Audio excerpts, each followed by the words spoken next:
Hello everyone, I'm Kogi from Kogi.in and you're watching this review of Gionee eLife E8. This handset is using the MediaTek Helio X10 octa-core processor running Android Lollipop with 3GB RAM and 64GB of internal storage space. There is a 24 megapixel autofocus camera on the rear, a fingerprint scanner, and you also get a premium quality flip cover.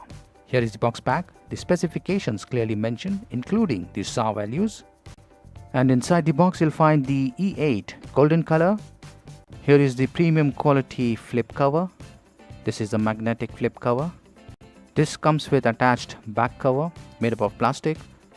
The front is made up of artificial leather with textures. Inside the box you'll also find the screen guard, user guide, product warranty card, 3 NFC tags. You can program each of these tags to enable or disable specific features on your smartphone. Data cable, travel charger 5V 2 amp, and premium quality earphone. There are 3 buttons. It supports hi-fi sound, and here is a closer look at the earplug. eLife E8 is a big handset. It sports a 6-inch AMOLED screen supporting Quad HD resolution that's 2560 by 1440 pixels. Build quality and the finishing is very good. It's using a metal frame, golden color with shiny golden borders. This handset is bulkier in the center and gets slimmer towards the edges. In fact, the sides are amazingly slim. The back panel is golden color, matte finish, and made up of plastic. This is the 24 megapixel autofocus camera, and this is the secondary microphone. And here is the dual tone LED flash. This is the Touch ID based fingerprint scanner.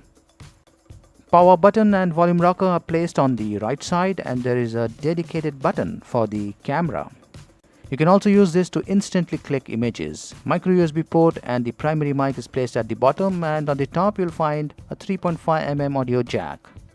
The inside is as good as the outside. This is for the NFC. E8 comes with built-in battery of 3500 mAh capacity. It's a dual SIM. SIM slot 1 is a micro SIM slot. SIM 2 is also a micro SIM slot, and this is the micro SD card slot. There are dual speakers. The sound output is quite loud. E8 is running Amigo 3.1 UI based on Android Lollipop. Touch is very smooth and responsive. Color reproduction is pretty good. 4G works on SIM 1 and 4G works on SIM slot 2. You can use 4G on any of the SIM slots. This handset is using an AMOLED screen, and the viewing angles are pretty good. You can clearly see the fonts and the icons from several angles. Weight with battery is 204 grams and it is 8.95mm thick. The screen is surrounded by metal frame for added protection. The metal frame border is slimmer on 3 sides. It is a little wider at the bottom. There are 3 dedicated navigation buttons and they do not light up. When you switch on the phone, you'll get cool wallpaper on the lock screen. You can change this wallpaper instantly and also set it up to download additional wallpapers. The interesting part is that each of these wallpapers come with some interesting content, as you can see. There is built-in Wi-Fi, Bluetooth, GPS and NFC. Here is the NFC option. You can switch this on and also set up the NFC mark using the NFC tags. For example, you can assign a NFC tag for your car and enable or disable any of these features. Keep the NFC tag in your car, and the next time you enter your car, bring your phone near to that NFC tag and it will automatically set up or disable the features that you have programmed. There is power saving mode. By default it is switched off. There are 2 modes, normal and extreme mode. Smart gestures are supported. For example, you can double tap to wake up the screen. Air gestures are also supported. This UI is a bit different. To access the quick settings, you'll need to drag from bottom to top. And of course it does come with the Chameleon application that will use the camera, select 3 colors and create a theme based on those selected colors. You can set up the display color. Hindi language along with some other Indian regional languages are supported. There is 64GB of internal storage space and you'll get around 51GB free space. I have already installed some application. You can move apps to external SD card. Of the 3GB RAM, you'll get around 1.2GB free on the first boot. Some of the applications do get installed directly on the external SD card. There is fingerprint scanner. This is Touch ID based. 360 degrees. Fingerprint detection is pretty fast and accurate, as you can see. There is LED notification and this is how it looks. OTG works. I am able to access the contents of this OTG pen drive. To experience hi-fi music, you will need to enable this option and also use the hi-fi earphone that is included in the box pack. Native video calling is not supported. And before we check out the camera application, let's check out how this dedicated camera button works. Press and hold the camera button to launch the camera application. Double press the camera button and it will automatically shoot 5 images instantly, and you can select from the images. The camera button is also functional when the handset is in standby mode. Double press the button and it will automatically unlock and shoot 5 images instantly.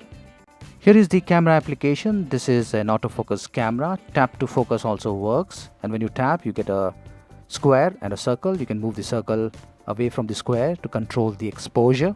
There are different modes available, including the professional mode, magic focus, wherein you can shoot first and focus later on, panorama. There is also the smart scene option and the ultra pixel.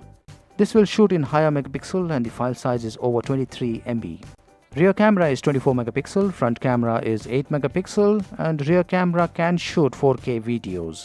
Camera quality is above average, and for more details about the camera and for sample images and videos, do visit my website. You can also use the camera button, press and hold to focus and press all the way down to capture the image. This handset is using the MediaTek MT6795 Helio X10 2 GHz octa-core processor coupled with PowerVR G6200 GPU. It's running Android Lollipop 5.1 64-bit, and here are the sensors: accelerometer, magnetic gyro, light proximity, and Hall sensor. Battery temperature is at 38 degrees. Let's check out the benchmark scores.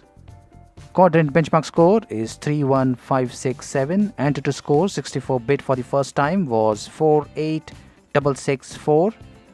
The battery temperature is at 40 degrees. The second time the score was 47538. Battery temperature is still maintaining at 40 degrees. Nina Mark II is at 59.1 FPS and this handset supports 10-point multi-touch. After 12 minutes, the battery dropped by 4% and the temperature is at 40 degrees. Let's play the Asphalt 8. Now this handset comes with 64 GB of internal storage space, and interestingly this game got installed on the external storage. By default it is set to the medium visual quality. I've set it to the high visual quality and it's playing really smooth in this mode.